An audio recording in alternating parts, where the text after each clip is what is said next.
thème de ce soir, comment finiras-tu ta course? Comment finiras-tu ta course? Amen.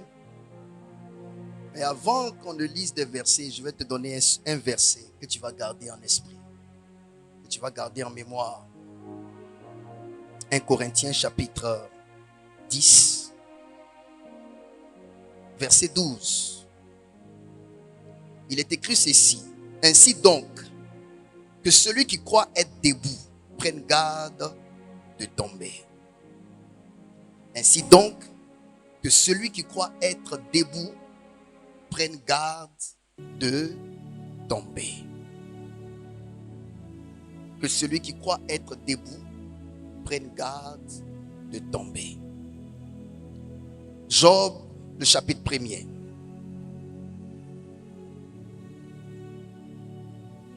Je lis la parole du Seigneur.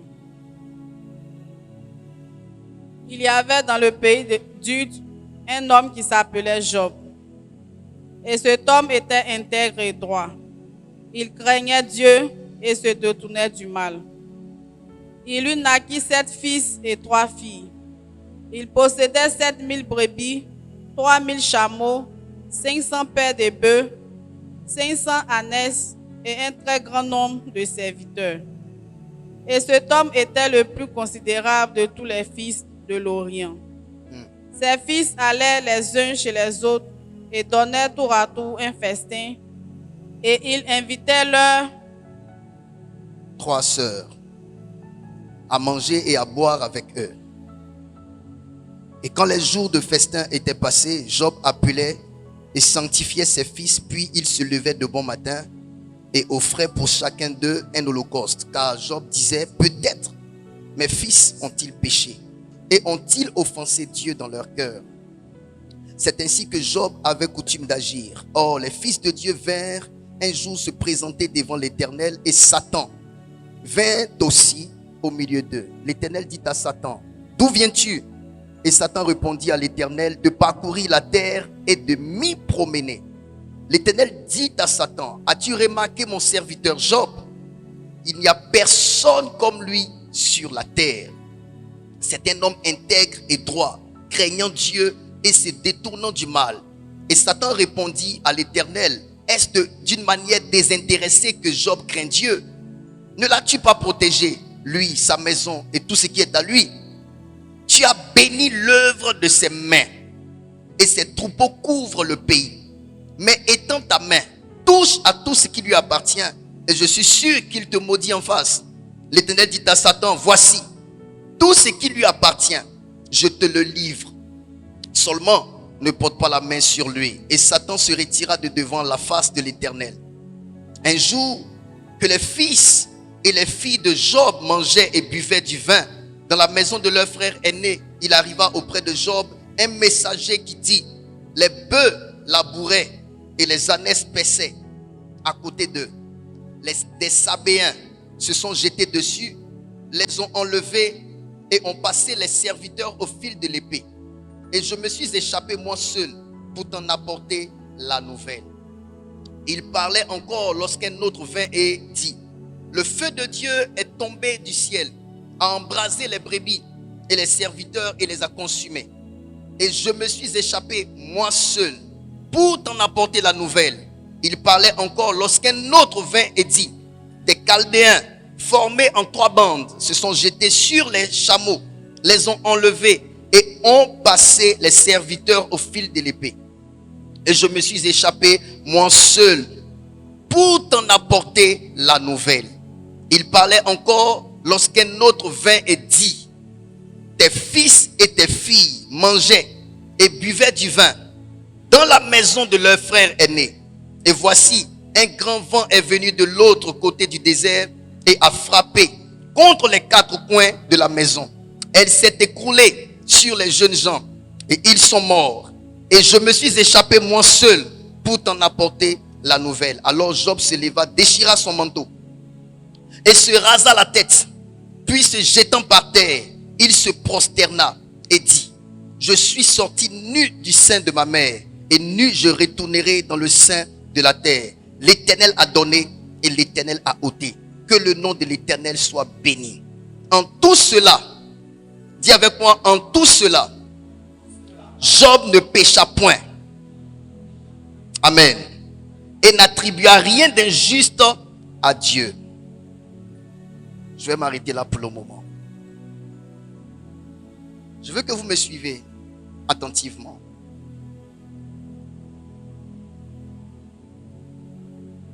Si vous n'avez pas au début de votre relation avec Dieu un amour incontestable pour Dieu, vous ne pourrez pas garder Dieu jusqu'à la fin de votre vie. Si au début de votre marche avec Dieu, si l'élément déclencheur de votre relation avec Dieu n'est pas un amour incontestable, indiscutable pour Dieu, vous ne pourriez pas garder Dieu jusqu'à la fin de votre vie. Si votre motivation première au début de votre marche avec Dieu n'est pas Dieu lui-même, n'est pas sa personne, n'est pas l'amour de Dieu, vous ne tiendrez pas jusqu'à la fin de votre vie. Si la motivation, si la réponse à votre question, laquelle des questions? Celle que Christ a posée aux disciples de Jean-Baptiste. Que cherchez-vous? Si la réponse à cette question n'est pas demeurer avec lui, vous ne resterez pas avec Dieu à la fin de votre vie. Une question nous est posée à l'entame de notre relation avec Dieu.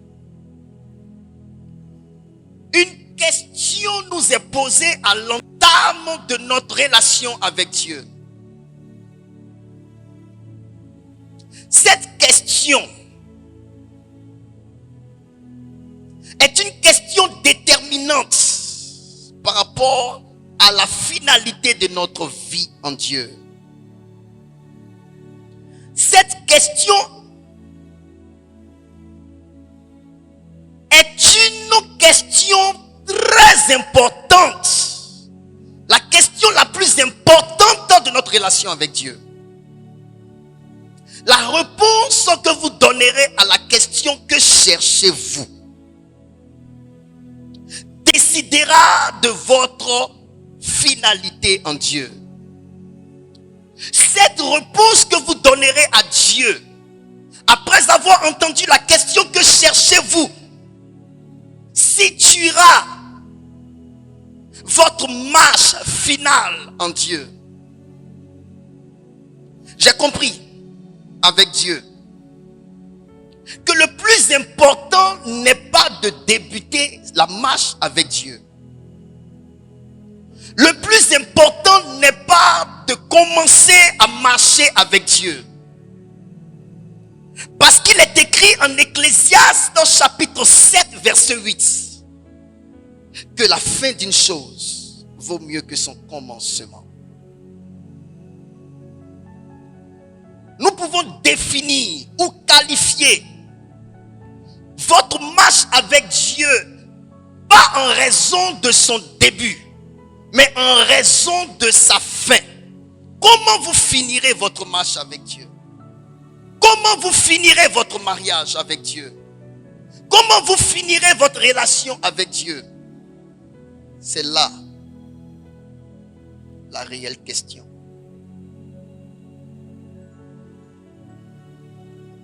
Jésus. Comment finiras-tu ta course? Dis avec moi, comment finiras-tu ta course?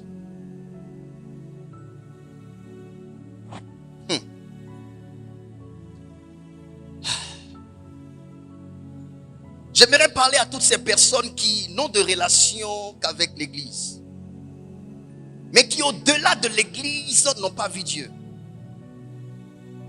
Ceux ce dans quoi nous sommes ici n'a rien à voir avec un passe-temps. Ce dans quoi nous sommes en ce lieu n'a rien à voir avec un jeu de divertissement. Cette histoire de Dieu n'a rien à voir avec de l'amusement. C'est justement parce que l'homme qu'on appelle Job avait la personne la plus précieuse de l'univers que les combats se sont abattus sur lui. Comme pour vous dire, avoir Dieu n'est pas un jeu. Avoir Dieu dans sa vie n'est pas un cinéma. Avoir Dieu dans sa vie n'est pas une plaisanterie. Avoir Dieu dans sa vie, c'est avoir la vie.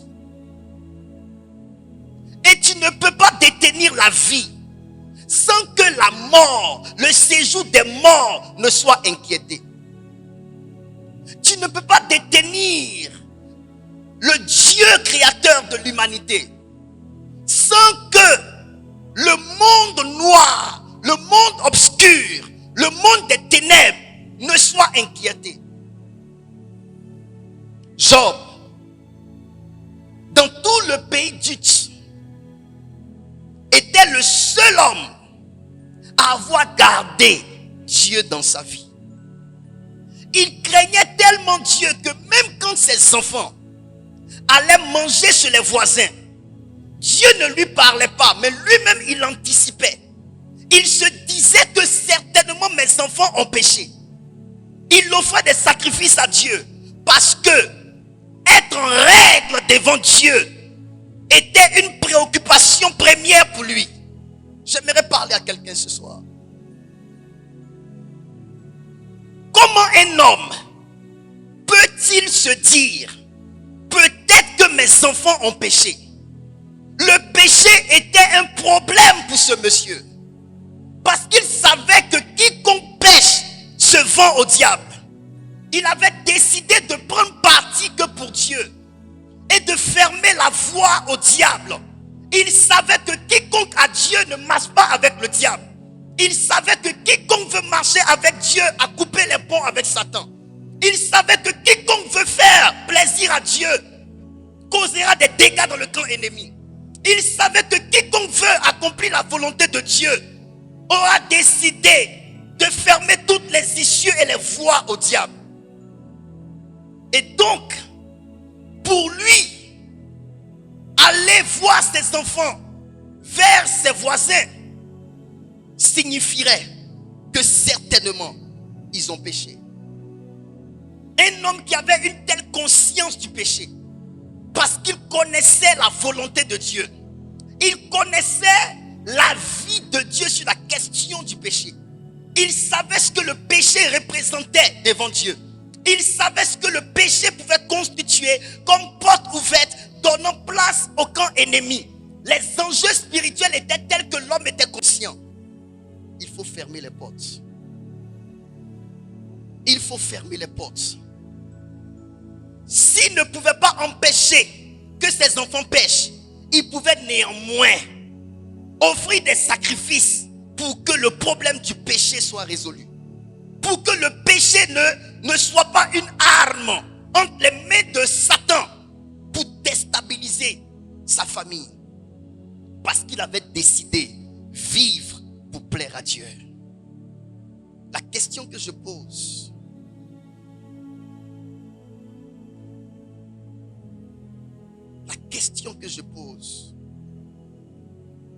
est-ce que ça t'inquiète que Dieu ne soit pas content de toi? Est-ce que ça t'inquiète que Dieu te voit en mal?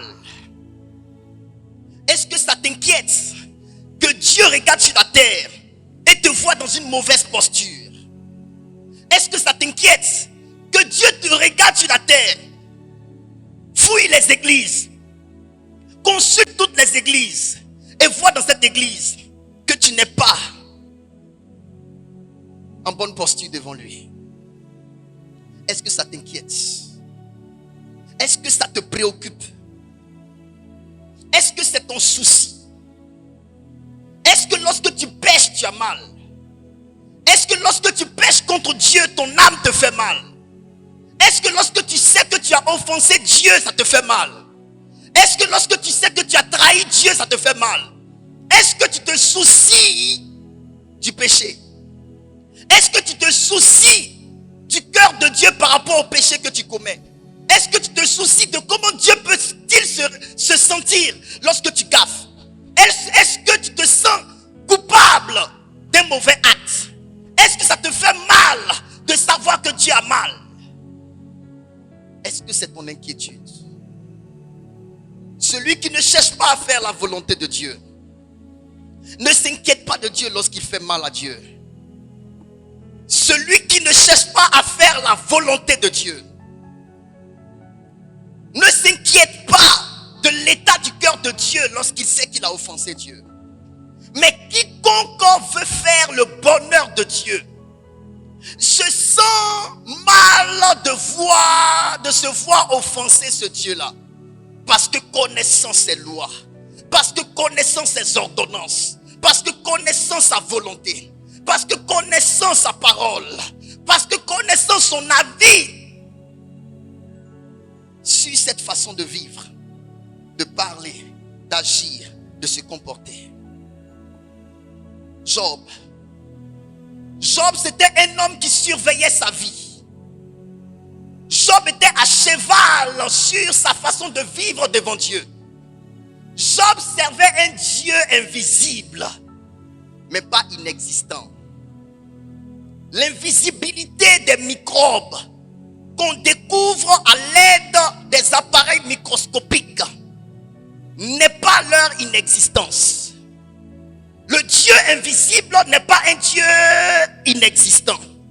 Dieu voit, Dieu sait. Et David a pu le dire. Quand je me couche, tu me vois. Quand je m'assois, tu le sais. Je vais à gauche, tu le sais. Dieu me cerne de partout. Cet homme était conscient que Dieu le voyait du haut des cieux.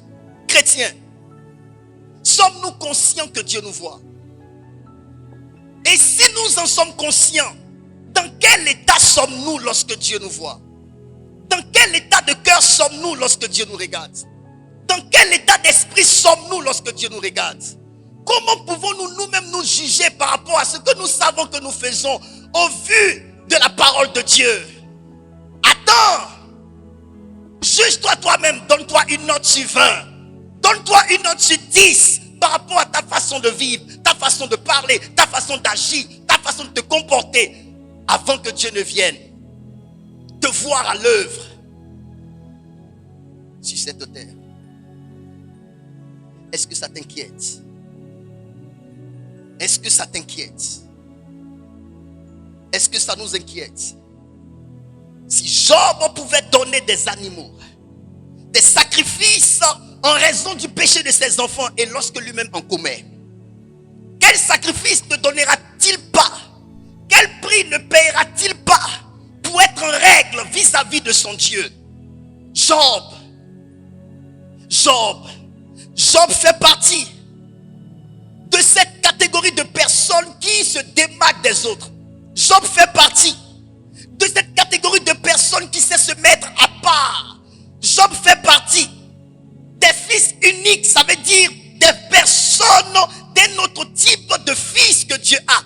Job a décidé d'être différent des autres. Job a décidé de ne pas se mettre dans le moule de ceux qui déshonorent Dieu par leur vie, leurs propos, leurs actions.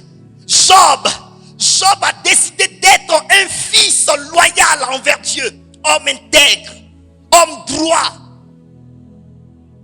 C'est une décision que Job avait prise. Il avait décidé d'être ce type d'homme. Il avait décidé d'être ce type de serviteur de Dieu. Il avait décidé d'être ce type de oint de l'Éternel. Il avait décidé d'être ce type d'adorateur. Un adorateur différent. Un adorateur qui ne s'est pas laissé entraîner dans le mal. Un adorateur qui ne s'est pas laissé séduire par les plaisirs de la terre. Un adorateur qui ne s'est pas laissé aller dans les propositions indécentes des gens du monde. des réseaux occultes. Un adorateur qui avait certes une vision, devenir aussi un homme riche, mais passer par le canal de Dieu. Un adorateur qui avait aussi une vision, devenir un homme fort, mais par le canal de Dieu. Un adorateur qui avait décidé de devenir un homme puissant, mais par le canal de Dieu, sans passer par les réseaux occultes, sans passer par la franc-maçonnerie, sans passer par les sectes, sans passer par le fétichisme, sans passer par les adorations diaboliques. Job! Parce qu'au-delà de tout ce qu'on peut expérimenter sur la terre, Job était conscient que l'éternité,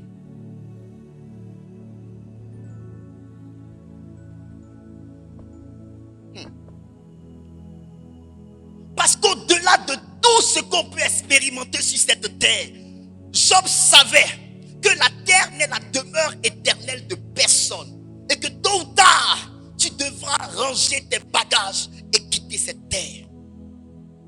Et pour cela, il ne devrait pas accepter de devenir grand à tous les prix. Il ne devait pas accepter d'être riche à tous les prix. Il ne devait pas accepter d'être le plus grand prédicateur à tous les prix. Il ne devait pas accepter d'être l'homme le plus fort de sa génération à tous les prix. Il fallait être un homme de sélection. Il fallait sélectionner ses amis, trier ses amis. La Bible ne parle pas ici au chapitre 1 de sa relation avec ses amis. C'est un homme qui couvrait sa famille. Il couvrait ses enfants. Il était établi sur sa maison. Il se préoccupait de la gestion de la vie de ses enfants, de ce qu'ils allaient devenir, ce qu'ils allaient faire, de Dieu, parce que leur héritage, c'était Yahweh.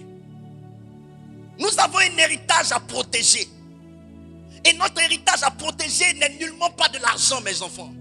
Notre héritage à protéger n'est pas des maisons. Notre héritage à protéger, c'est le nom de Dieu. Parce que s'il y a quelque chose que Père nous a donné, c'est le nom de Jésus.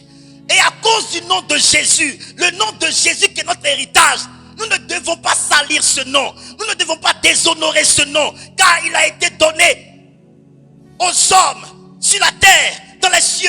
Aucun autre nom si ce n'est que celui de Jésus. Le nom de Jésus est l'héritage que Père a légué à l'humanité. Le nom de Jésus est l'héritage que Dieu nous a donné. Et par notre vie, nous salirons ce nom ou nous purifierons ce nom. Par notre vie, nous honorerons ce nom ou nous déshonorerons ce nom. Par notre façon de faire, nous honorerons ce nom ou nous traînerons ce nom dans la boue. Jésus veut être honoré. Et c'est à nous, par notre façon de vivre, nos choix de vie, notre discipline, que ce nom sera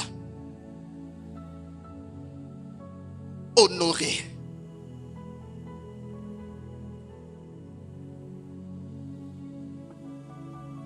Peut-être Job n'était pas un homme saint, mais c'est un homme qui savait reconnaître ses chutes. S'il sait reconnaître que peut-être que ses enfants ont péché, ça veut dire qu'il savait que même dans sa volonté de plaire à Dieu, il peut succomber. Il savait que même dans sa volonté de plaire à Dieu, ses enfants pouvaient succomber. Mais Dieu leur avait donné une jurisprudence, la voie des sacrifices,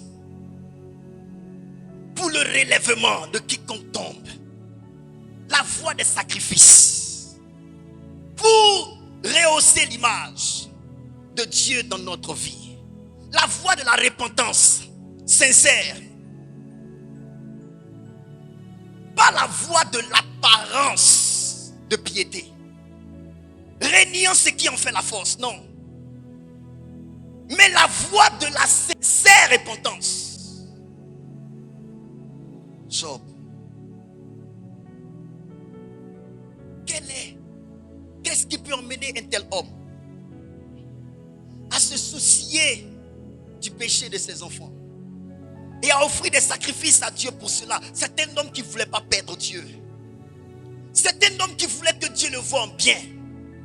C'est un homme qui voulait que Dieu parle en bien de lui. Inquiétez-vous. Inquiétez-vous. Que le témoignage de Dieu vous inquiète. Que le témoignage que Dieu rend de vous vous inquiète. Que que le témoignage, ce que Dieu dit de vous, vous préoccupe. Aujourd'hui, d'autres ont détruit leur vie juste à cause de ce que les gens disent d'eux. Des gens ont perdu confiance en eux à cause de ce qu'ils ont entendu les gens dire d'eux. Ils ont dit que je suis comme ça. Ils ont dit que je suis ceci. Ils ont dit que je suis homosexuel. Ils ont dit que je suis brouteur. Ils ont dit que je suis une mauvaise personne. À cause des dires des gens ne vivent plus, n'ont plus confiance en eux. D'autres ont peur de sortir en journée à cause des regards des gens. Mais il faut t'inquiéter de ce que Dieu dit de toi. Il faut être préoccupé plus par rapport à ce que Dieu pense de toi, par rapport à ce que Dieu dit de toi. Parce qu'au-delà de tout ce que les gens disent de vous, il y a Dieu qui dit aussi quelque chose de vous. Qu'est-ce que Dieu dit de vous? Qu'est-ce que Dieu peut dire de toi? Qu'est-ce que l'Éternel peut-il dire de toi? Lorsque Satan s'est révélé à lui, il a dit: as-tu vu mon serviteur Job? Oh, donc Dieu voyait la terre. Dieu a vu les frères de Job. Dieu a vu les amis de Job. Dieu a vu tous les hommes, mais il les a pas cités devant Satan.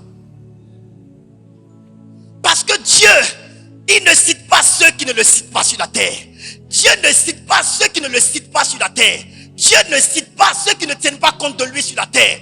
Dieu ne cite pas le nom de ceux qui effacent son nom à cause de leur façon de vivre, leur façon de faire.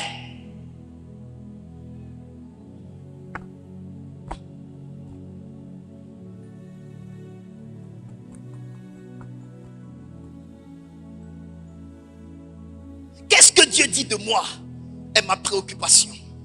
Qu'est-ce que Père pense de moi est ma préoccupation. Qu'est-ce que l'Éternel dit de moi, c'est mon souci.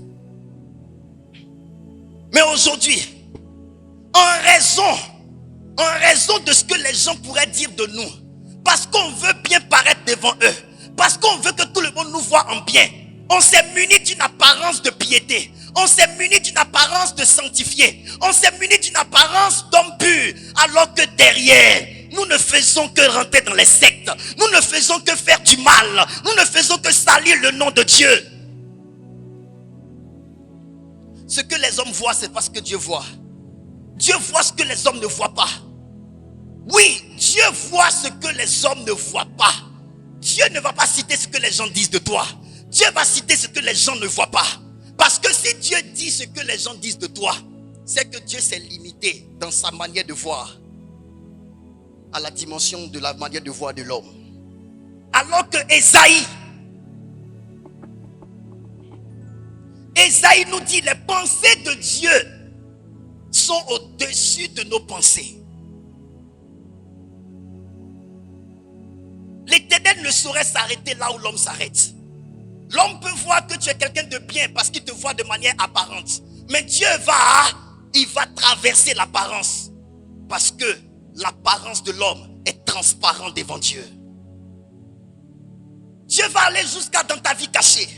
Dieu va aller dans ta douche. Dieu va aller dans ton rêve. Dieu va aller dans ton coin caché. Dieu va aller dans ton secret pour aller te dénicher, pour te dire qui tu es en vrai. C'est ça, mon Dieu. Et Dieu a dit à Satan: as-tu vu mon serviteur Job? Il n'y a personne comme lui sur la terre. Dieu avait classé les hommes. Et Job avait battu tous les hommes par son intégrité, par sa crainte de Dieu.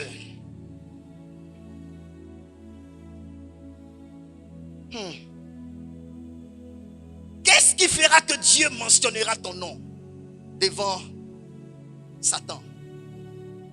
Qu'est-ce qui fera que Dieu citera ton nom devant Satan? Pourquoi Dieu n'a-t-il pas cité les autres? Quand vous lirez la même Bible, dans Job 2, Job 3, Job 4, jusqu'à Job 40, vous verrez les amis de Job qui sont venus faire des reproches à Job. Pourquoi Dieu ne les a-t-il pas cités? Parce qu'ils ne craignaient pas Dieu comme Job. Parce qu'ils n'honoraient pas Dieu comme Job. Ils étaient des moralisateurs vrais. Cependant, ils ne marchaient pas comme Dieu voulait. Tout ce qui se dit homme de Dieu n'est pas forcément crainte de Dieu. Tout ce qui se dit chrétien, chrétienne n'est pas forcément crainte de Dieu. Tout ce qui porte un col pasteur n'est pas forcément crainte de Dieu. Tout ce qui apparemment est crainte de Dieu n'est pas forcément crainte de Dieu. Tout ce qui prêche la sanctification n'est pas forcément sanctification. On peut prêcher un message sans vivre le message. On peut parler sur un sujet sans être nous-mêmes l'exemple de ce sujet. Et Dieu veut des personnes qui mettent en pratique. Et Job était un homme différent. Ce monde, être un homme différent, vous met à part. Être un homme vrai devant Dieu, vous a déjà catégorisé. Être un homme qui craint Dieu, vous a déjà mis à part. Ça vous a déjà fait perdre des gens. Ça vous a déjà fait perdre des relations. Ça vous a déjà fait perdre des opportunités. Le monde est un monde de réseau aujourd'hui. Et ce n'est pas aujourd'hui, depuis. Le monde est un monde de réseau. À deux fois, pour respecter certains réseaux, tu vas devoir te conformer à certaines règles. Et si les règles de ce réseau sont anti-Dieu, anti-bibliques, anti-Christ, tu vas devoir, si ta volonté c'est de faire la volonté de Dieu, te séparer de ces réseaux. Et te séparer de ces réseaux, c'est se séparer des opportunités que t'offre ces réseaux. C'est se séparer des témoignages que peuvent rendre ces gens dans le réseau là de toi. Au lieu de dire que c'est une bonne personne, ils vont commencer à dire que tu es une mauvaise personne parce que tu ne les as pas rejoints dans leur réseau. Ils vont te salir pour te pousser à fléchir, pour que tu sois obligé de rentrer dans ces réseaux occultes. Frères, sœurs, il y a des opportunités que vous allez devoir perdre à cause de Dieu. Il y a des visas que vous allez devoir perdre à cause du nom de Dieu. Il y a des mariages que vous allez devoir perdre à cause du nom de Dieu. Il y a des choses que vous allez devoir perdre à cause du nom de Dieu. Celui qui ne perd pas pour Dieu n'a jamais valorisé Dieu. Celui qui ne perd rien à cause de Dieu n'a jamais apprécié Dieu. Celui qui n'a pas perdu quelque chose à cause de Dieu n'a jamais montré que Dieu est sa valeur. Qu'as-tu perdu depuis que tu as fait le choix de Christ? Qu'as-tu perdu? As-tu perdu un ami? As-tu perdu une famille? As-tu perdu des opportunités? Qu'as-tu sacrifié pour honorer Dieu? Quel travail as-tu sacrifié pour honorer Dieu? Quelle amitié as-tu sacrifié pour honorer Dieu?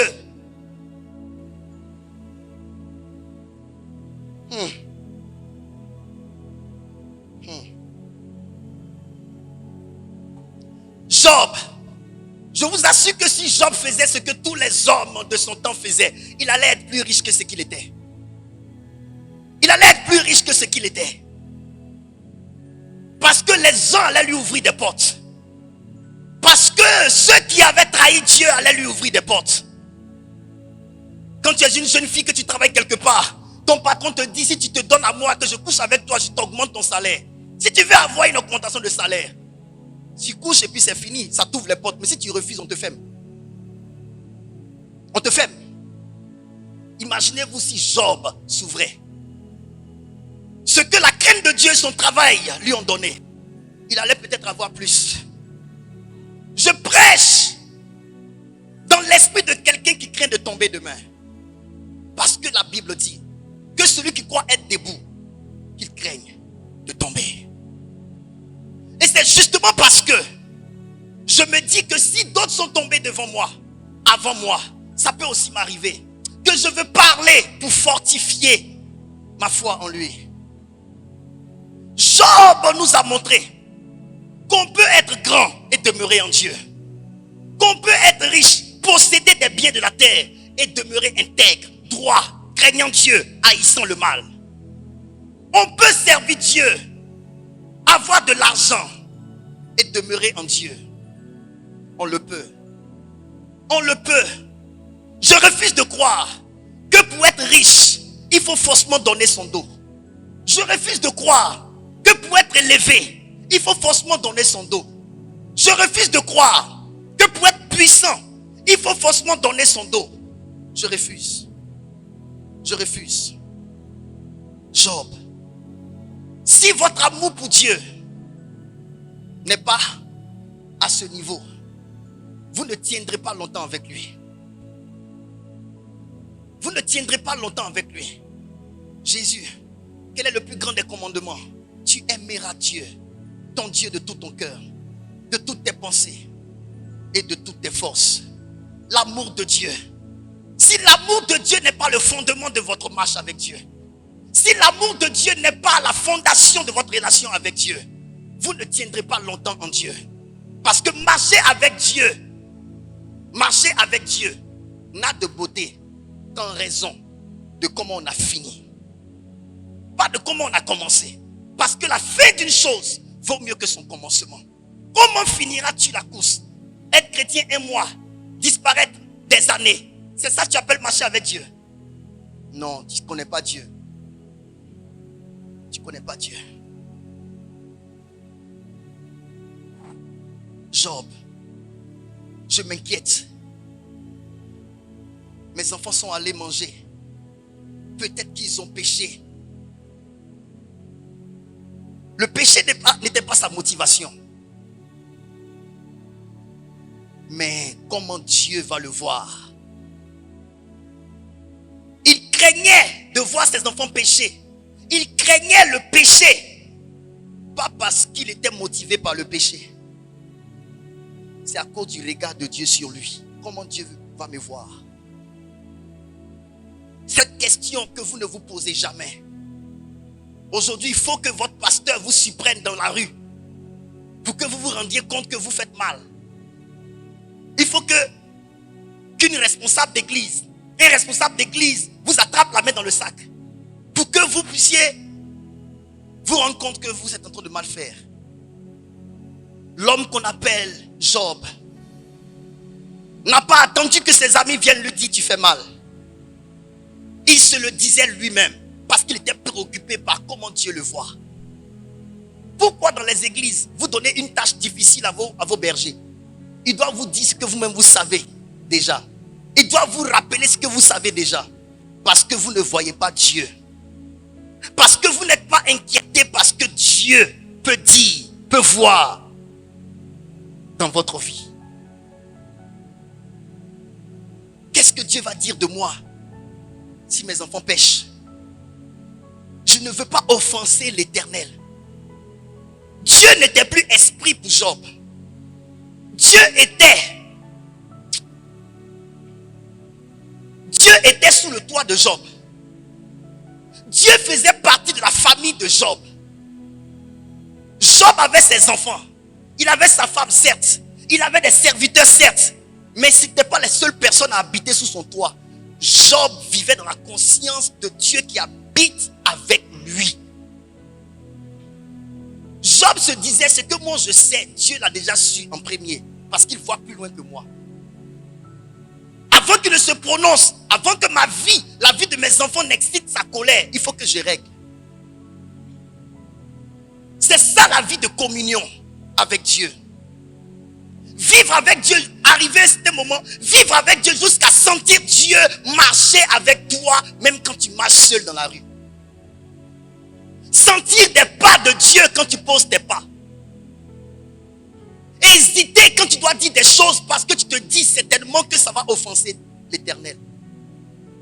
Ne pas être pressé à parler parce que te disant que peut-être que ce que je vais dire, si je ne réfléchis pas cette fois, Dieu peut ne pas être d'accord avec. Vous sentez dans votre manière de vivre un frein quotidien. Vous voulez parler, vous réfléchissez. Parce que il y a Dieu qui doit dire son mot. Comment me verra-t-il? Est la question que se pose tout homme qui a conscience de l'existence de Dieu dans sa vie. Je ne marche plus seul. Je sens ses pas quand je pose les pas. Je sais qu'il est là. Et n'oubliez pas que Jésus a dit, je suis avec vous tous les jours jusqu'à la fin du monde. Il est plus proche de moi que mon habit. Il est en moi. Il est autour de moi. Il est dans mes pensées. Il pénètre de loin mes pensées. Je suis cerné de gauche à droite par ce Dieu vivant, victorieux et redoutable. Je ne peux m'en défaire. Sa présence m'a déjà conquis. Je ne peux m'en défaire parce qu'il m'a déjà vaincu. Il est le Dieu et il exprime sa présence par le souffle que je détiens dans mes narines et qui passe, qui rentre, qui sort. Dieu est tellement présent dans la vie de Job. Job est tellement conscient de cela que Job ne peut penser seul. Il pense toujours à deux. Il y a ce qu'il pense et il y a ce qu'il pense de ce que Dieu peut penser. Et ça guide ses actions. Ça guide ses réflexions. Il fait mention de Dieu dans tout ce qu'il fait. Peut-être que mes enfants ont-ils péché, mais contre qui? Contre qui? Contre Dieu. C'est un homme conscient de la présence de Dieu qui peut avoir de tels réflexes. Pourquoi devrons-nous te dire que tu fais mal? Pourquoi es-tu la dernière personne à savoir que tu fais mal? Pourquoi es-tu la dernière personne à savoir que tu offenses Dieu? Parce que tu n'es pas conscient de sa présence. Comment finiras-tu ta course? Le tout n'est pas de bien commencer. Venir à l'église, chanter, danser, prêcher, faire tout ceci. Il faut se dire, je finirai comment ma course? Et je vous le dis en vérité, mes chers enfants, si ce n'est pas l'amour de Dieu qui guide dans votre présence ici, si ce n'est pas l'amour de Dieu qui guide dans votre vie de prière, si ce n'est pas l'amour de Dieu qui guide dans vos temps de jeûne, si ce n'est pas l'amour de Dieu qui guide dans votre intégrité, si ce n'est pas l'amour de Dieu qui guide dans vos résolutions en Dieu, vous ne tiendrez pas longtemps. Parce que le monde dans lequel nous sommes est un monde visité par un être qui ne veut pas qu'on serve Dieu. Il a demandé à Satan exprès, il savait ce que Satan faisait, il savait d'où Satan venait. Il a demandé à Satan pour que nous ayons la réponse de sa bouche. Que ça sorte de la bouche de Satan lui-même. Pour que vous puissiez savoir le travail que Satan mène. D'où viens-tu? Je viens de me promener sur toute la terre. C'est sorti de la bouche de qui? De Satan lui-même. Quand ça sort de lui-même sa bouche, c'est avéré. Si Dieu lui-même disait, on allait dire lui-même qui fait là, il n'a pas confessé. Souvent dans les églises, l'homme de Dieu donne une révélation sur quelqu'un. C'est vrai, mais la personne dit c'est faux. Parce que la personne a honte de le dire. Quand c'est comme ça dans le peuple, on a l'impression que l'homme de Dieu ment. Parce que la personne elle-même n'a pas dit.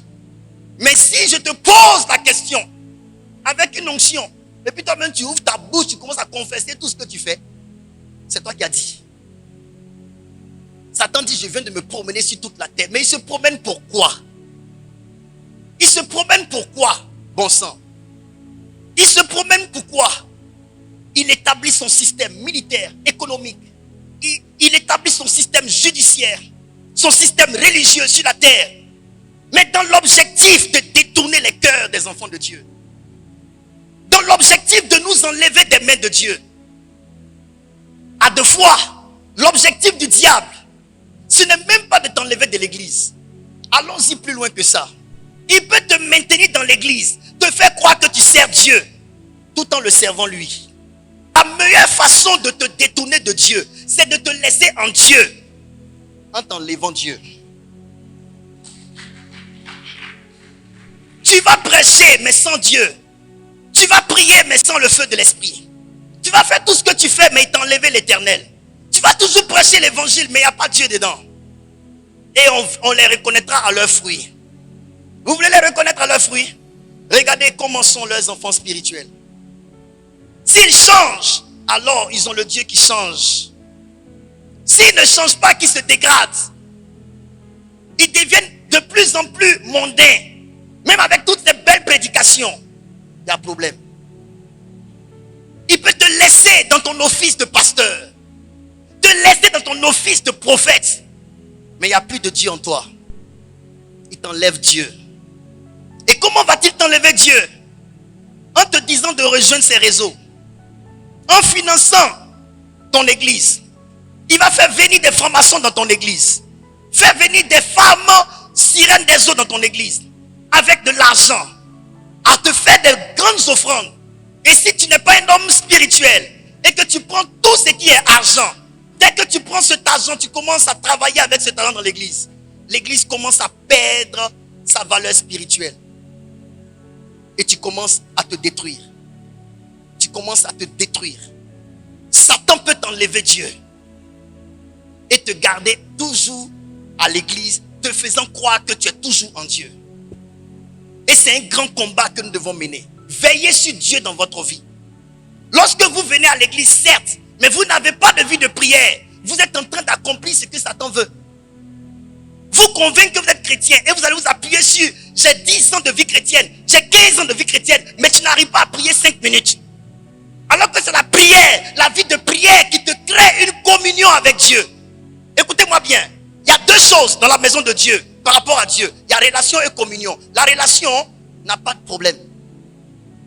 Dieu est ton père, tu es son fils. C'est la relation. Monsieur, Marie, madame, sur les papiers devant le maire, devant la justice, elle est épouse tant. Toujours. Ils peuvent ne même plus dormir dans la même maison. Ils peuvent ne plus se parler. Mais tant qu'il n'y a pas de divorce, elle est épouse tant. Donc la relation est là. Mais ce qui renforce la relation, ce n'est pas la relation, c'est la communion. C'est dans la communion qu'il y a la communication. Tant qu'il n'y a pas de communion, il n'y a pas d'amour. Il faut qu'il y ait la communion entre monsieur et madame pour que leur relation soit fortifiée. La relation peut demeurer. On peut partager même les chambres. Monsieur est chez lui, madame est chez elle. Mais ils sont toujours mariés. Monsieur et madame. C'est la relation. Mais ce qui donne la force à la relation, c'est la communion. La communion, c'est ce que Satan combat. Et vous les entendez. Je suis fils de Dieu. Moi aussi, je suis enfant de Dieu. Mais il n'y a pas de communion entre toi et Dieu. Tu n'arrives même pas à prier. Tu n'arrives pas à jeûner. Tu n'arrives pas à parler avec ton Dieu. Il n'y a pas de contact entre toi et Dieu. Il n'y a pas de communication entre toi et Dieu. Ta relation est en train de s'affaiblir. Quand il n'y a pas de communication entre un homme et une femme, l'amour commence à baisser. L'amour commence à baisser. L'amour se nourrit de la communication, de la complicité, de l'échange. Quand il n'y a plus de communication, la relation est là, mais suspendue. Comme des artifices. Mais on sait que ce n'est plus comme avant. On sait qu'il y a quelque chose, il y a un flot, il y a un jus qui n'est plus à l'intérieur. Il y a une substance qui n'est plus à l'intérieur. Il y a le contenu et il y a le contenant. S'il n'y a plus de contenu, il y a problème. Le contenant est vide. Comment finiras-tu ta course? Dans tout ce que Job a vécu, la Bible dit Job ne pécha point contre Dieu. Il faut être quelqu'un de fort. Et je vais vous dire une chose. Vous savez, ce que Satan voulait faire, est-ce de manière désintéressée que Job te craint? Satan, vous avez réussi à lui montrer que votre relation avec Dieu est intéressée. Satan connaît l'homme comme ça. C'est parce que tu gagnes quelque chose que tu viens. C'est parce que tu gagnes quelque chose que tu viens. C'est parce que tu gagnes quelque chose que tu viens. Regardez les enfants de Dieu. Vous pensez que c'est à cause de Dieu que vous venez? Attendez que moi qui suis l'homme de Dieu établi, je vous choque. Vous allez quitter l'église sans même réfléchir à Dieu. Vous ne venez pas à cause de Dieu. Vous venez à cause de moi. Acclame bien. Tu sais que c'est la vérité. Tu sais très bien que c'est la vérité. J'en connais.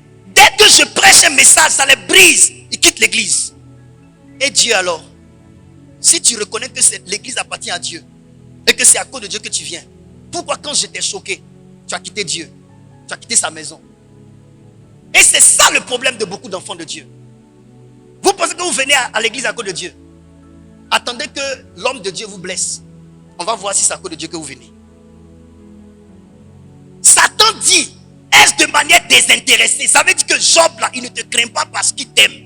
Il est intéressé, c'est parce que tu l'as béni. C'est à cause de tel élément, tel élément, tel élément. C'est pas à cause de toi. Il faut toucher à tous ses biens et tu verras qu'il te réunira. Vous entendez? Donc Satan veut dire que nous les hommes, dans notre relation avec Dieu, nous venons dans la maison de Dieu de manière intéressée. Donc, la meilleure façon de servir Dieu, c'est de servir Dieu de manière désintéressée. Qu'il t'ait donné, qu'il ne t'ait pas donné, il t'a déjà donné. Parce que ce que tu cherches, ce n'est pas ce qui sort de ses mains, c'est lui-même. Lui-même. Dieu lui-même. Vous allez m'arrêter. Ce genre de faiblesse émotionnelle où on vous choque, vous abandonnez l'église, vous partez vous mettre à genoux pour prier que Dieu vous oriente quelque part d'autre. Vous confirmez à chaque arrêt les dires du diable. Est-ce de manière désintéressée? C'est de manière intéressée que la personne vient dans ta maison. C'est de manière intéressée que la personne va à l'église. Il y a des enfants dans les églises. Quand ils ont un problème avec le pasteur, ils ne donnent plus leurs dîmes. Ils ne donnent plus leurs offrandes. Ils sont fâchés. Donc tu ne donnais pas parce que Dieu a dit qu'il faut donner. Tu donnais juste parce que tu étais en règle avec le pasteur. Donc tu as un problème. Tu as un problème. Sachez mettre votre cœur à gauche et la parole de Dieu à droite. C'est pour cela que Satan réussit contre nous. Je vous forme à être des personnes dures en Dieu. Regardez ce que Satan fait. Satan, il est fort. Quand il veut te descendre, il va te déstabiliser sur le plan de ton mental, ton moral. Regardez dans la Bible qu'on a lue, toutes les mauvaises nouvelles. Il envoyait le feu, il tuait les choses, il tuait les animaux, il tuait même les enfants, mais il laissait toujours une personne pour aller rapporter la mauvaise nouvelle. Alors que vous savez que Jésus nous envoie annoncer la bonne nouvelle. Mais Satan, il garde toujours une personne à côté de là où le dégât a été causé, juste pour que la personne pas dit à Job, à la vérité, ce n'est pas le dégât qui devait fragiliser Job, c'est la personne qui annonce. Chaque fois, on partait dire à Job, j'étais là, j'ai vu, le feu est tombé sur tes brebis. Toutes tes brebis sont parties en fumée. Il entend. Quand l'autre finit de dire, c'est son moral qui est en train d'être atteint. Attention à ce que tu écoutes. Attention à ce que Satan te dit. Attention à ce que les gens te disent. Attention à ce que les gens te disent. Quelqu'un va te rappeler que Dieu t'a pas encore béni. Quelqu'un va te rappeler que Dieu t'a pas encore élevé. Quelqu'un va te rappeler quelque chose que tu sais déjà pour te pousser à te plaindre de Dieu, à te décourager et à laisser Dieu. Job entendait à gauche, à droite. Il était envahi et assailli par les informations. Attention à la guerre des informations. C'est pourquoi faisons attention aux médias. Faisons attention aux journalistes. Faisons attention à ceux qui diffusent les informations. La guerre des informations, c'est la plus grande guerre de notre ère. La guerre des informations. Il y a des gens qui ont dépéri, qui ont perdu tout leur poids juste parce qu'on leur a dit que tu as le sida, alors qu'en vérité, ils n'ont pas le sida. Mais l'information, ça les a détruits. Et Satan voulait détruire le mental de Job. Parce qu'il sait que la force de l'homme se trouve dans son mental. Ça, gardez ça dans votre tête toute votre vie. Parce que la Bible dit, l'esprit de l'homme le soutient dans la maladie. C'est le mental de l'homme. Quand ton mental est fort, même si tu es physiquement malade, toi-même tu encourages les gens autour de toi. C'est une question de mental. Job est resté. Mental d'acier. Un homme fort dans la tête. Il savait que sa richesse, c'était son Dieu. Job est resté avec son Dieu. Comment Dieu ne va-t-il pas se réjouir d'un tel homme? Quand les gens disaient non, on ne peut pas échapper au piège du diable. On ne peut pas échapper à telle séduction. On ne peut pas échapper à telle séduction. Job est resté intègre et droit. On peut. On le peut. On le peut. On peut servir Dieu. On peut être jeune, servir Dieu normalement et bien, dans la pureté et mourir en paix avec son Dieu, sans tricherie. On peut. On le peut. Mais Dieu doit être la personne qui te coûte cher plus que tout au monde. Dieu, mes enfants, vous pensez que vous avez tout perdu. Mais à cause de ce que vous pensez avoir perdu, vous risquerez de perdre Dieu. À la recherche de ce que vous pensez avoir perdu, vous risquerez de perdre Dieu. Et le j'ai avec les hommes, c'est que les gens ne se soucient pas de Dieu. Les gens ne luttent pas pour garder Dieu. Hey, Dieu, on peut le perdre.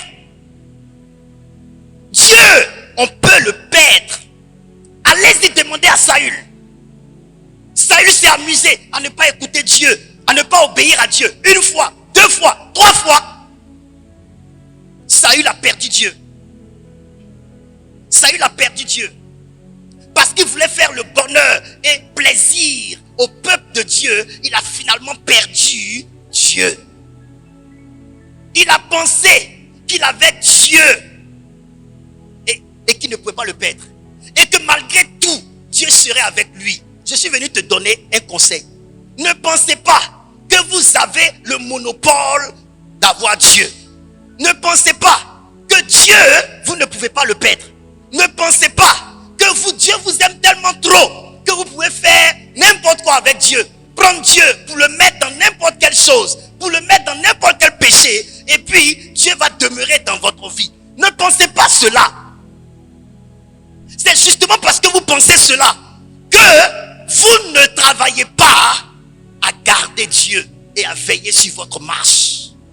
Quand Job veille sur le péché de ses enfants, c'est parce qu'il sait que le péché qu'on fait sans se repentir, sans changer, et qu'on fait sans changer, qu'on persiste à faire, a pour conséquence perdre Dieu.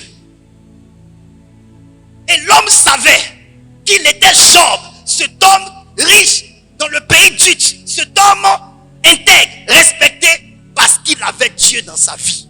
Si tu perds Dieu, tu te perds. Aujourd'hui, c'est la guerre de Dieu. Se battre pour garder Dieu. Ce que vous ne savez pas faire. À cause de vos petites amitiés. Vous mangez ce que Dieu vous demande de ne pas manger. Parce que vos amis mangent ça.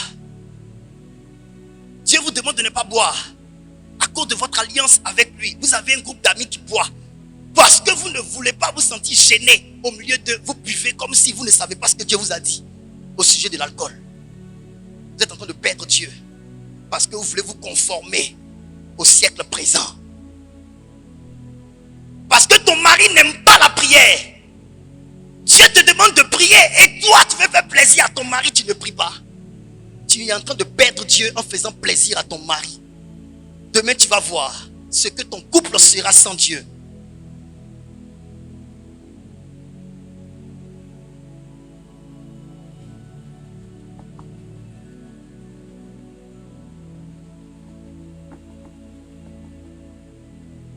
Vous devez lutter pour garder Dieu.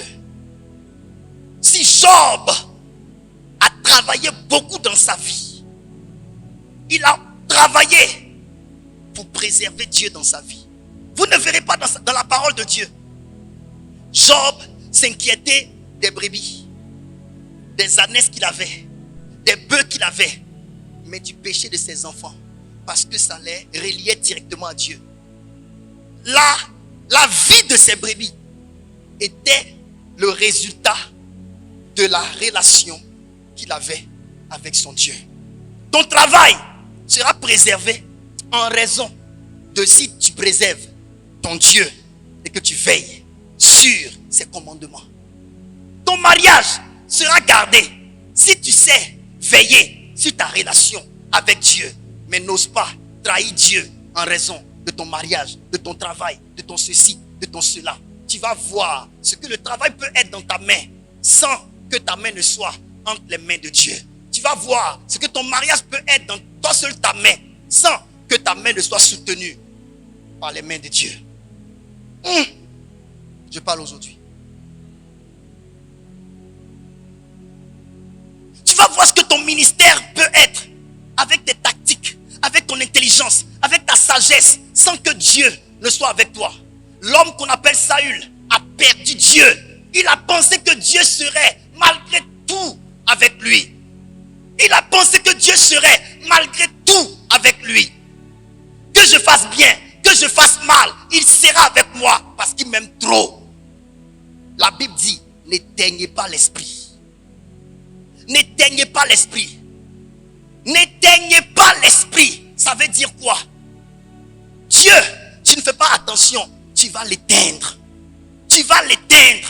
Lorsque Dieu te reproche une chose une fois, tu refais, il te reproche la chose 2 fois, 3 fois. Au bout de 7 fois, tu actives la jalousie de l'Éternel. Lorsque la jalousie de l'Éternel est activée, en raison de comment tu le brimes, comment tu l'offenses, comment tu le traites en homme ou en Dieu absent, il n'a tellement pas d'autre choix qu'il communique avec toi par le silence.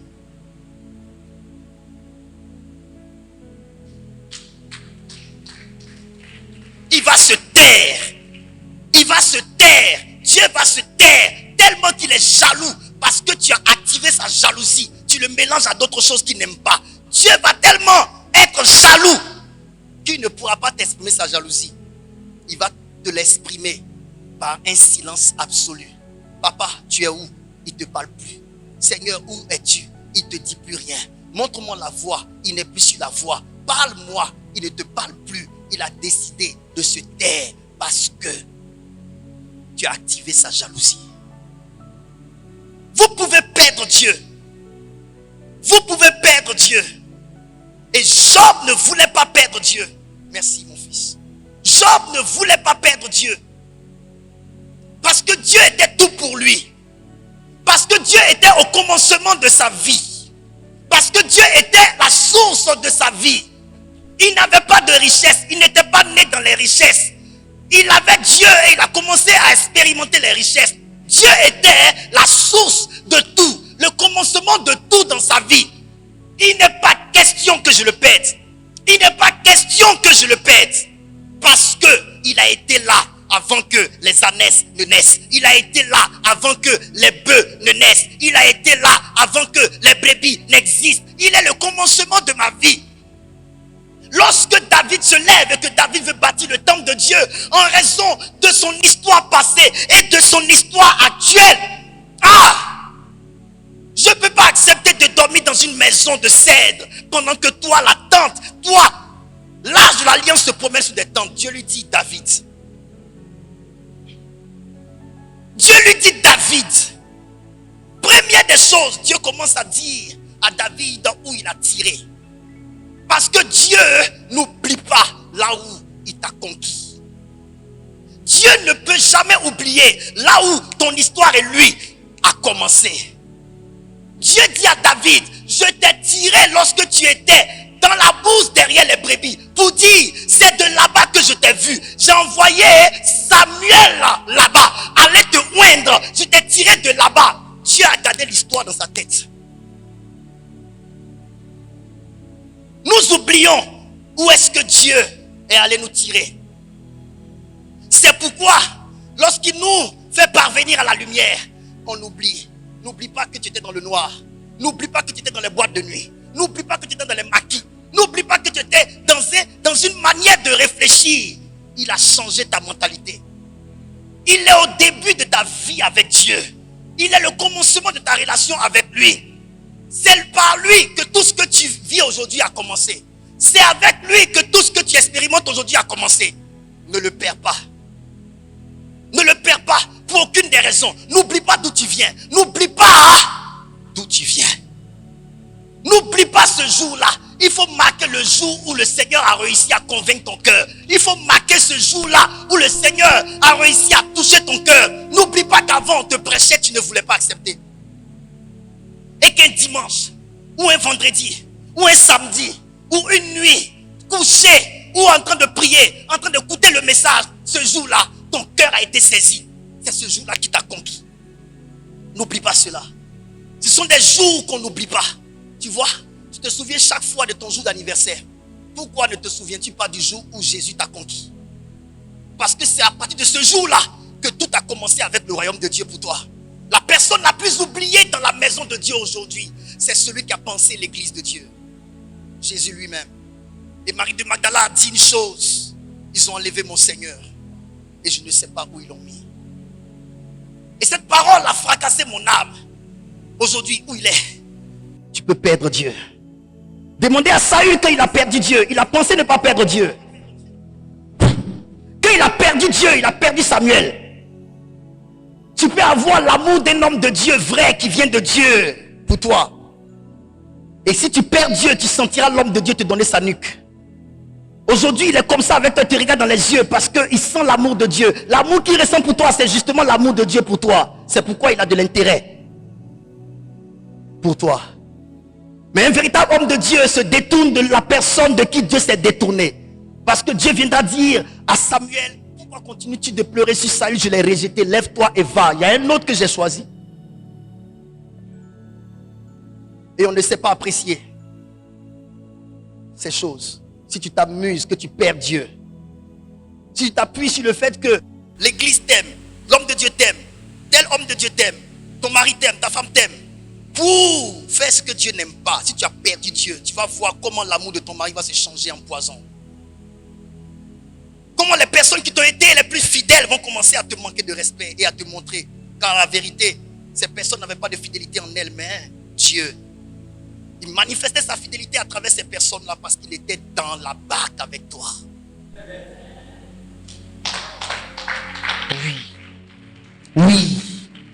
Oui. N'osez pas offenser le Seigneur. Dieu ressent les douleurs.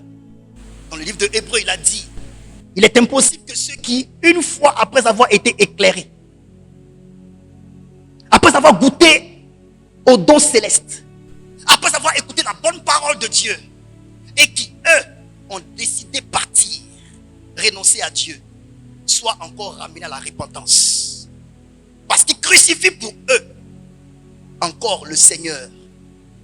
Jésus a toujours mal dans ses paumes, de son côté et dans ses pieds, par l'attitude de certains chrétiens qui pensent qu'à cause de la grâce, on peut faire tout ce qu'on fait. Alors que ce que tu fais, à cause de la grâce, tu es en train d'enfoncer le couteau dans la plaie du Seigneur. Lui rappeler ses douleurs à la croix. Tu ne rends pas le ciel paisible. Tu troubles le ciel par ton attitude. Jésus qui est assis à la droite du Père et qui doit intercéder, il n'intercède plus à cause de ce que tu fais. Il se torture. Il bouge ses mains, il bouge ses pieds, il bouge son côté parce qu'il ressent les blessures, les douleurs que tu lui mets chaque fois parce que tu l'exposes à l'ignominie. N'allons-nous pas arrêter de faire regretter le Seigneur d'avoir créé l'humain? Il avait déjà crié en Genèse chapitre 6 que je regrette d'avoir fait l'homme. Parmi nous, n'y aura-t-il pas quelqu'un qui va dire, à partir de moi, il faut que tu arrêtes de regretter parce que moi je vais te faire honneur? Nous tous, nous allons nous associer pour faire mal au cœur de Dieu qui nous a créés, le poussant à regretter l'idée de nous faire. Personne ne va donc se lever pour dire non. Il faut que par ma vie, Père soit glorifié. Personne ne va prendre la décision alors pour dire, il faut que j'arrête de blesser le cœur de mon Père. Que je fasse sa volonté. Personne ne le dira. On va donc continuer à faire mal au cœur de Dieu jusqu'à mourir et penser à aller le retrouver là où il est. Comment pourrions-nous lever la tête pour regarder Dieu dans ses yeux? Si durant tout notre parcours sur la terre, nous n'avons fait que l'offenser, l'abandonner, le délaisser, le trahir, le chiffonner, le détruire, le blesser. Comment avez-vous fait pour atteindre un niveau d'insensibilité dans votre cœur au point de ne plus sentir ce que Dieu ressent? J'ai compris pourquoi Jean n'a pas apprécié de s'asseoir avec Jésus étant loin de lui. Mais il a dit, il faut que j'aille un peu plus loin avec lui. Que je m'asseye non seulement à côté de lui, mais qu'au-delà de ça, je mette ma tête sur sa poitrine. Pour sentir l'expression de chaque battement de son cœur, afin de pouvoir discerner ce que Père ressent en ma présence.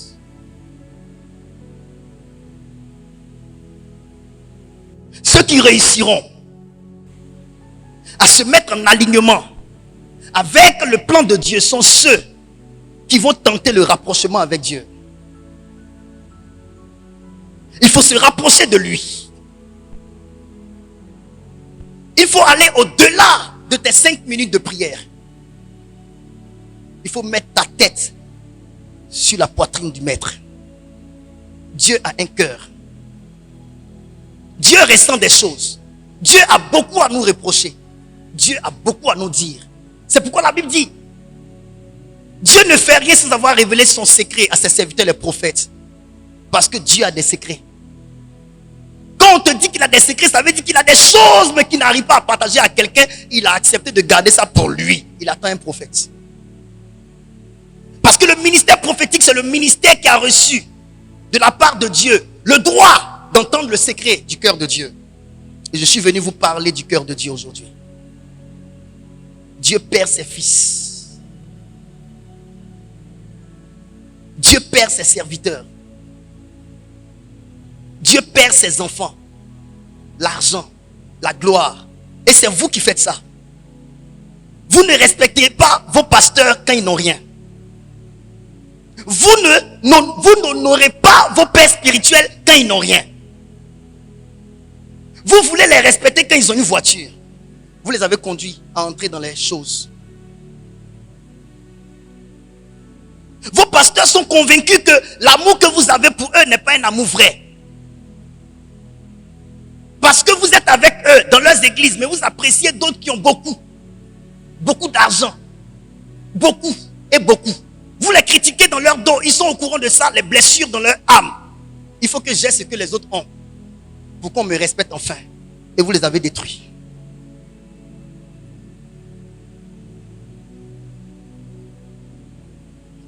Quand ils prient pour vous que vous êtes bénis, vous n'osez même pas leur donner même, ne serait-ce que ce qui appartient à l'Éternel. Et quand vous avez réussi à donner ce qui appartient à l'Éternel, il n'y a pas un jour où vous allez venir pour dire, mon papa peut-être peut avoir des besoins. Je peux payer sa maison ce mois. Papa, tiens, repose-toi un peu. Vous ne savez pas le faire. Alors que c'est pour vous que Dieu nous a sacrifiés comme il nous a sacrifiés. C'est pour vous que Dieu a mis fin à nos études. Parce que la réelle raison de ne va plus à l'école, c'est vous. Vous sauvez quoi? Votre âme. Que vous ne considérez même pas. Quand on tente d'être vrai, vous n'arrivez pas à nous ramener, à nous rendre l'appareil. David, Dieu ne lui a rien demandé. Mais quand tu as le cœur de Dieu et que tu es rempli de reconnaissance, tu anticipes sur les besoins de l'autre. David s'est assis, il dit, je ne peux pas concevoir que l'âge de l'alliance se promène sous des tentes. Dieu ne lui a pas dit, fais-moi une maison. Et Dieu même lui dit, depuis qu'on me promène sous des tentes, est-ce que j'ai déjà dit une fois que je veux qu'on me bâtisse une maison? Mais toi, David, tu l'as dit. Pourquoi voulez-vous attendre qu'on vous demande avant de savoir que vous pouvez vous rendre utile?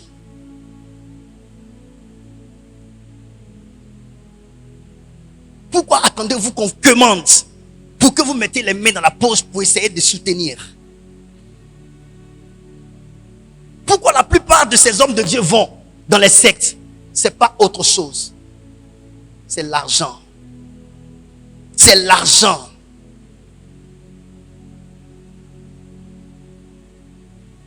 C'est pas facile.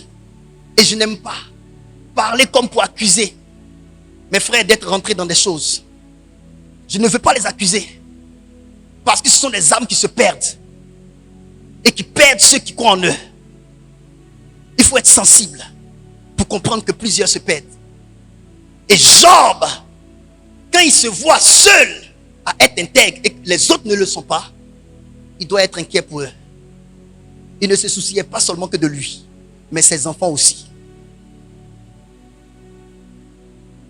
Les sacrifices que je fais, ce n'est pas seulement pour moi.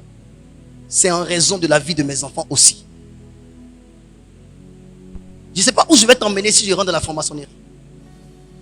Je rentre dedans, je t'impose les mains, tu n'iras pas quelque part. Je vais te communiquer de mauvais esprits. Donc vous devez savoir qu'à cause de vous aussi, nous faisons des efforts. N'oubliez pas ces choses. Pensez à demain. Dernière chose. N'oubliez pas qu'on va mourir. Attrapez bien Dieu. La vie ne se limite pas à l'argent, à la renommée, à Stamania, à la célébrité. Ça ne se limite pas à ça. La vie ne se limite pas à avoir des milliards et à se sentir fort sur la terre. Il y a un Dieu qui nous attend. Jeune homme, réjouis-toi dans ta jeunesse. Livre ton cœur à toutes sortes de penchants. Parce que je t'ai créé libre. Je te respecte. Je te concède cela. Mais n'oublie pas que dans tout cela, tu seras appelé en jugement. Le jugement nous attend. Le jugement nous attend. N'oubliez pas, mes chers enfants, quand je pense au jugement, au Dieu auquel je ferai face, loin de mes enfants spirituels, car 2 Corinthiens 5 verset 10 nous dit, nous comparaîtrons tous devant le tribunal de Christ. Et dans Romains on nous dit, chacun rendra compte pour lui-même. Ça veut dire, la bague au doigt ne signifiera rien devant lui. Tu n'iras pas avec ton mari, ni avec ta femme, ni avec tes enfants. Seul, one by one. Et tu vas rendre compte pour ce que tu as fait de bien et de mal quand tu étais dans ton corps sur la terre. Craignez pour vos vies. Vous pensez que c'est de l'amusement? Si Dieu vous a béni, que vous avez rendu témoignage, si Dieu vous a saisi, vous avez senti son onction, ne croyez pas qu'il n'existe pas pour nous juger. Parce qu'il y a des gens qui croient que Dieu peut les guérir, mais parlant de, ils vont comparer devant lui, ils pensent que c'est de l'amusement. Ce jour-là arrive. Ce jour redoutable arrive. Ce jour redoutable arrive. Et c'est à cause de ce jour-là, conscient de ce jour-là, que nous refusons de l'argent. Nous refusons des propositions. Nous refusons de rentrer dans les choses que les gens utilisent pour nous accuser. On refuse de rentrer dedans. Parce qu'on sait que le jour arrive où on va comparer devant lui. Et j'ai aimé quelqu'un dans la parole de Dieu. Un homme qui a assez travaillé pour le salut des âmes, mais qui en était très conscient. Paul. Paul dit, je traite durement mon corps, pour qu'après avoir prêché l'évangile pour sauver des âmes, je ne sois pas moi-même rejeté. Comme pour dire, tu peux prêcher l'évangile pour sauver des gens et toi-même être éjecté. Si tu n'appliques pas à ta vie une discipline dure, tu peux voir maman Flora aller au ciel à cause de ton évangile que tu as prêché et toi-même te retrouver dans le feu de l'enfer. Et c'est pour ces choses que je ne vis pas ma vie spirituelle pour plaire à qui que ce soit. Je suis conscient de cela. Et Paul a donné un conseil à son fils, Timothée. Et je veux que tu lises ce conseil. Allons-y en Timothée. Des 2 Timothée 4, versets 1 à 8. Je lis la parole du Seigneur. Oui.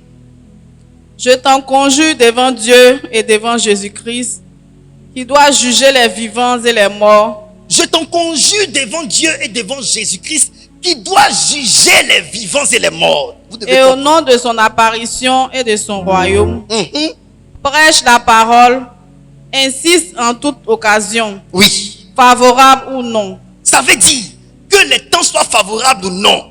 Prêche la parole, insiste en toute occasion.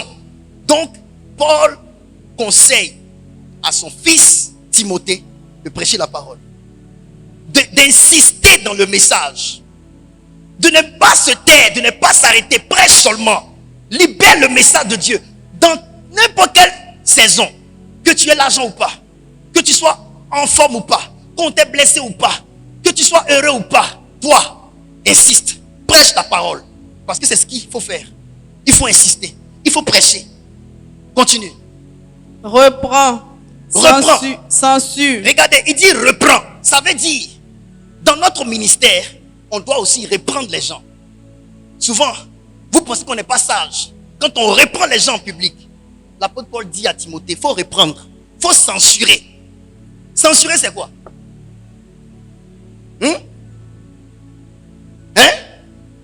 Comment? Je n'entends pas. Interdire. Hein? Il faut prendre des sanctions. Il faut censurer. Il faut être dur parfois pour créer la crainte au milieu du peuple. Parce que certains vivent dans des débordements inutiles. Notre ministère va jusque-là. On doit reprendre des gens. Tu fais mal, on te reprend. Mais si on fait ça ici, d'autres vont s'asseoir pour dire, ce n'est pas sage. Il a repris la personne devant tout le monde. Il ne devait pas faire ça. L'apôtre Paul dit quoi? Reprends. Lisez vos Bibles avant d'accuser les hommes de Dieu souvent. Continue. Exhorte Exhorte. avec toute douceur et en instruisant. Exhorte avec toute douceur et En instruisant. en instruisant. Oui. Car il viendra un temps où les hommes ne supporteront pas la saine doctrine. Il va arriver un temps où les hommes ne vont pas supporter la saine doctrine. Les gens n'aimeront pas la bonne parole de Dieu. Ils n'aimeront pas qu'on prêche la vérité. Et c'est ce que nous voyons aujourd'hui. Les gens n'aiment plus la vérité. Ils viennent dans ton bureau, ils veulent que tu règles leurs problèmes en un jour. Quand tu leur dis comment ça doit se faire, ils se plaignent. Ils s'en vont, ils racontent n'importe quoi. On dirait qu'ils ont déposé Canary ici dans ta main qui doit faciliter leur vie. Tu leur parles la vérité, ils ne veulent pas écouter. Tu leur prêches la vérité, ils ne veulent pas écouter. Ils ne veulent pas écouter. Continue. Mais ayant la démangeaison d'entendre des choses agréables. Les gens ont la démangeaison d'entendre les choses agréables. Aller dans les églises où on prophétise que tu vas évoluer, tu vas faire ceci, tu vas aller cela, tu vas faire cela, tu vas avancer ici. Sans leur dire ce qu'ils font de mal, qui peut empêcher tout ce qu'on dit de bien sur leur vie. Les gens courent pour aller, pour entendre les bonnes nouvelles seulement. Il faut aller dans les églises où on annonce toujours les bonnes nouvelles. On va prendre robe de mariée, habiller un mannequin, déposer devant toi. Il faut venir imposer les mains. Toutes les femmes qui veulent se marier, imposer les mains. C'est action prophétique. Demain, vous allez vous marier. C'est des choses comme ça qu'on aime. Mais on ne veut plus Dieu. On ne veut plus la démangeaison des bonnes paroles. Continue, mon enfant. Ils se donneront une foule de docteurs selon leur propre désir. Les hommes eux-mêmes vont choisir une foule de docteurs selon leur bon plaisir. Ils trient les hommes de Dieu. Ils vont choisir ceux-là. Voilà, eux, ils font ce que nous, on aime. Là, on est avec eux, on les suit. Mais ceux-là, ce qu'ils prêchent là, nous, on ne veut pas. Hey, Jésus, ça va chauffer, hein? Allons-y. Détourneront l'oreille de la vérité et se tourneront vers les fables. Ils vont se tourner vers des fables, oui. Mais toi, sois sobre. Mais toi, Timothée, ça veut dire nous, on doit être sobre. Continue. Sois sobre en toutes choses. En toutes choses. Supporte les souffrances. Supporte les souffrances. Fais l'œuvre d'un évangéliste. Fais l'œuvre d'un évangéliste. Remplis bien ton ministère. Remplis bien ton ministère. Car pour moi, je sais déjà de libation. Et le moment de mon séjour approche. Paul était dans ces derniers moments. Paul avait vécu le ministère. Paul était à l'entrée de la porte du paradis. Et Paul donne ses dernières instructions à son fils. Ce passage l'a fait pleurer. C'est un père qui sait qu'il meurt dans peu de temps. Parce que Dieu lui aurait déjà montré les signes qui prouvent qu'il doit partir. Il est en train de donner ses derniers mots à son fils. Il dit, moi je sers déjà de libation. Je sers déjà de libation. Ça veut dire que Dieu m'utilise maintenant comme l'eau dont on se sert pour parler à la terre. Parce que sa vie, la fin de sa vie a été que dans la prison. Dieu l'a enchaîné dans les chaînes de la prison afin qu'il paye un grand prix pour l'évangile. Ah, Paul. Et il dit à son fils, moi, bientôt, je m'en vais. Continue. J'ai combattu le bon combat. J'ai combattu le bon combat. J'ai achevé la course. J'ai achevé la course. J'ai gardé la foi. J'ai gardé la foi. Désormais, la couronne de justice m'est réservée. La couronne de justice m'est réservée. Le Seigneur, le juste juge, me le donnera dans ce jour-là. Et non seulement à moi, mais encore à tous ceux qui auront aimé son avènement. Son avènement. Paul dit, là où je suis, mon temps est arrivé. J'ai combattu le bon combat. Mes enfants, garder Dieu, c'est garder la foi jusqu'à la fin. Dans Apocalypse, il est écrit, celui qui persévérera jusqu'à la fin. Le tout n'est pas de persévérer, mais c'est de persévérer jusqu'à la fin. Est-ce que tu vas finir chrétien? Est-ce que tu vas finir chrétienne? Regarde, avant toi là, d'autres étaient là. Aujourd'hui, ils sont dans le monde. Ils sont retournés. Combien de personnes je n'ai pas baptisées? Mais aujourd'hui, je les vois. Ils ne viennent plus ici. Ils ne vont dans aucune église. Mais, oh mon Dieu, Jésus. Quand tu sais ce que ça signifie, tu as mal à ton âme.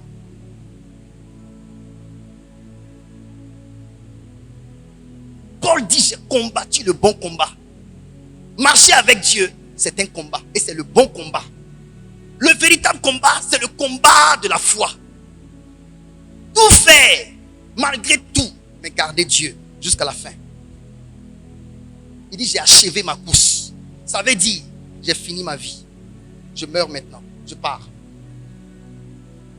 C'est pourquoi je te demande, comment vas-tu achever ta course? Aujourd'hui, je ne m'inquiète plus de si Dieu va m'utiliser pour ouvrir les yeux des aveugles, si Dieu va m'utiliser pour faire des miracles. Je ne m'inquiète plus pour ces choses. Je ne me suis d'ailleurs jamais inquiété pour ces choses. Quand je vois les jeunes frères, prophètes, qui cherchent la voyance à outrance, ils veulent forcément, ils ne tombent pas à cause de ça. Mon ami, si tu veux, il faut voir tout ce que tu veux. Mais, finalement, tu iras où? Finalement, tu iras où? Si tu veux, il faut faire tous les miracles que tu veux. Il n'y a pas de souci. Mais finalement, tu iras où? Tu iras où? Le jour-là, quand Paul est en train d'écrire à son fils, il lui dit, j'ai achevé ma course. Il n'a opéré aucun miracle. Il n'a guéri aucun aveugle. Il n'a guéri aucun malade. C'était une question de se préparer pour entrer dans le ciel. Et ça, cette décision-là d'entrer dans le ciel était déterminée par le fait de garder la foi. Est-ce qu'il a gardé la foi?